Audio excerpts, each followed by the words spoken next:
Welcome to our channel. Today we how to automate online booking with Acuity Scheduling step by step clearly. Start by signing in to your Acuity Scheduling account. Once logged in, navigate to the availability section. Here, set your availability by specifying the days and hours you're open for bookings. Next, go to the Appointments tab. Choose the type of appointment you want to offer. You can add new appointment types or edit existing ones. Customize the details including duration, price, and buffer time. After setting up appointment types, head over to the Integration section. Connect Acuity Scheduling with your calendar to avoid double bookings. You can link Google Calendar, Outlook, or others as needed. Now, go to the Customize section to adjust your booking page's appearance.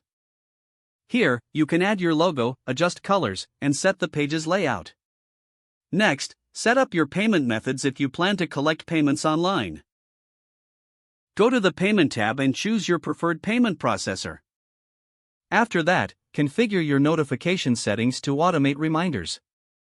You can set up email and SMS reminders to reduce no-shows. Now, set up the intake forms to gather necessary information from clients. Navigate to the Intake Forms section and create custom forms. After designing the forms, go back to the Scheduling section. Ensure all your settings are correct for client bookings. Now, share your booking link with clients via website or social media. Test the booking process as a client would. Make adjustments as necessary to streamline the experience. At this point, your online booking system should be fully automated and ready for use. If the page does not load, refresh the browser or try again in a private or incognito window. Make sure you are using the correct email address, then retype it carefully to avoid small typos. If your password is not accepted, use the reset option and create a new strong password you can remember.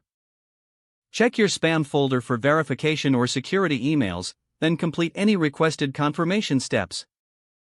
Don't forget to like this video and subscribe to our channel for more step-by-step tech guides.